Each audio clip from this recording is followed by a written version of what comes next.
जय माता वैभव लक्ष्मी की। या रक्तांबुजवासिनी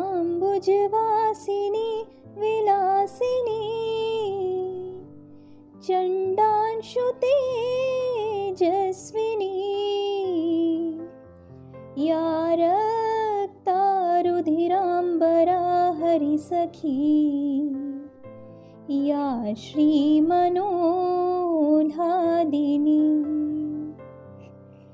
या रत्नाकरमन्थनात् प्रकटिता विष्णो स्वया गेहिनी सा मा पातु मनोरमा भगवती लक्ष्मीश्च पद्मावती।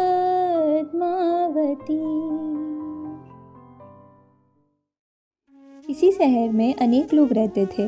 सभी अपने अपने कामों में लगे रहते थे। किसी को किसी की परवाह नहीं थी।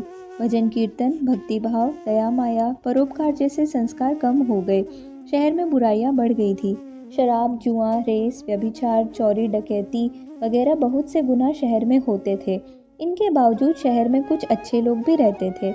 ऐसे ही लोगों में शीला और उनके पति की गृहस्थी मानी जाती थी। शीला धार्मिक प्रकृति की और संतीसी स्वभाव की थी। उनका पति भी विवेकी और सुशील था। शीला और उसका पति कभी किसी की बुराई नहीं करते थे और प्रभु भजन में अच्छी तरह समय व्यतीत करते रहते थे। शहर के कुछ लोग उनकी गृहस्थी की सराहना करते थे। देखते ही देखते समय बदल गया। शीला का पति बुरे लोगों की दोस्ती कर बैठा।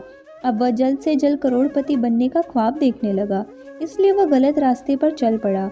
फलस्वरूप वह रोड़पति बन गया, यानी रास्ते पर भटकते भिखारी जैसी उसकी हालत हो गई। शराब, जुआ, रेस, चरस, गांजा वगैरह बुरी आदतों में शीला का पति भी फंस गया। दोस्तों के साथ उसे भी शराब की आदत हो गई।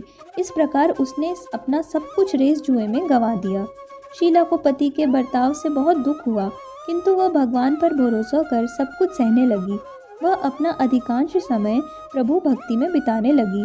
अचानक एक दिन दोपहर में उनके द्वार पर किसी ने दस्तक दी। शीला ने द्वार खोला तो देखा कि एक माजी खड़ी थी। उसके चेहरे पर अलौकिक तेज निखर रहा था। उनकी आंखों में से मानो अमृत बह रहा था। उसका स्वभाव, भव्य चेहरा करुणा और प्यार से छलक रहा था। उसको देखते ही शीला के मन में अपार शांति छा गई। शीला के रोम रोम में आनंद छा गया। शीला उस माजी को आदर के साथ घर में लाई। घर में बिठाकर उसे कुछ भी नहीं कहा, अतः शीला के सकुचार कर एक फटी हुई चादर पर उसको बिठाया। माँ जी बोली, क्यों शीला, मुझे पहचाना नहीं? हर शुक्रवार को लक्ष्मी जी के मंदिर में भजन कीर्तन के समय मैं भी वहाँ आती हूँ। इसके बावजूद शीला को कुछ समझ नहीं आया। फिर माँ जी बोली, तुम बहुत दिनों से मंदिर नहीं आई, अतः मैं तुम्हें देखने चली आई।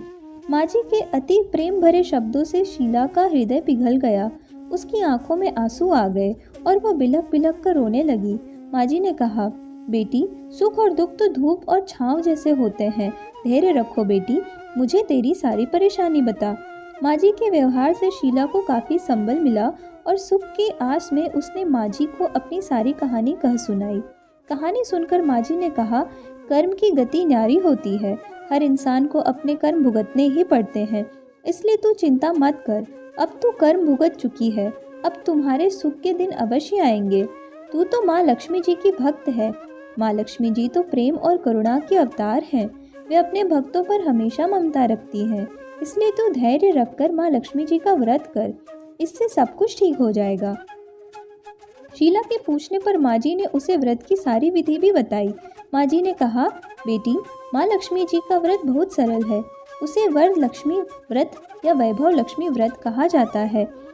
यह व्रत करने वाली की सभी मनोकामनाएं पूर्ण होती है। वह सुख संपत्ति से यश प्राप्त करता है। शीला यह सुनकर आनंदित हो गई। शीला ने संकल्प करके आंखें खोली तो सामने कोई न था।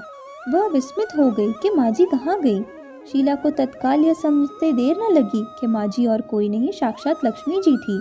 दूसरे दिन शुक्रवार था। सवेरे स्नान करके स्वच्छ कपड़े पहनकर शीला ने माँ जी द्वारा बताई विधि पूरे मन से व्रत किया। आखिरी में प्रसाद वितरण हुआ। यह प्रसाद पहले पति को खिलाया। प्रसाद खाते ही पति के स्वभाव में फर्क पड़ गया। उस दिन उसने शीला को मारा नहीं, सताया भी नहीं। शीला को बहुत आनंद हुआ। उसके मन में वैभव लक्ष्मी व्रत के लिए श्रद्धा बढ़ गई। शीला ने पूर्ण श्रद्धा भक्ति से 21 शुक्रवार तक वैभव लक्ष्मी व्रत किया।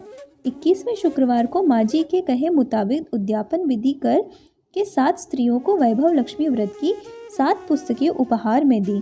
फिर माता जी के धन लक्ष्मी स्वरूप की छवि को वंदन करके भाव से मन ही मन प्रार्थना करने लगी।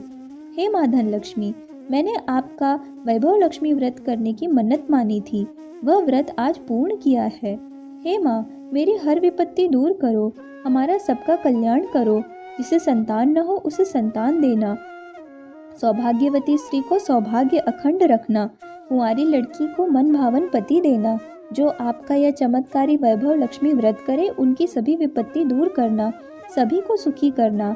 हे माँ, आपकी महिमा अपार है। ऐसा बोलकर लक्ष्मी जी के धन लक्ष्मी स्वरूप को छवि को प्रणाम किया। व्रत के प्रभाव से शीला का पति अच्छा आदमी बन गया और कड़ी मेहनत करके व्यवसाय करने लगा। उसके तुरंत शीला के गिरवी रखे गहने छुड़ा लिए।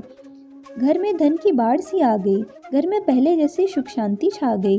वैभव लक्ष्मी व्रत का प्रभाव देखकर मोहल्ले की दूसरी स्त्रियां भी विधि पूर्वक वैभव लक्ष्मी माँ का व्रत करने लगी। बोलो श्री वैभव लक्ष्मी माँ की जय।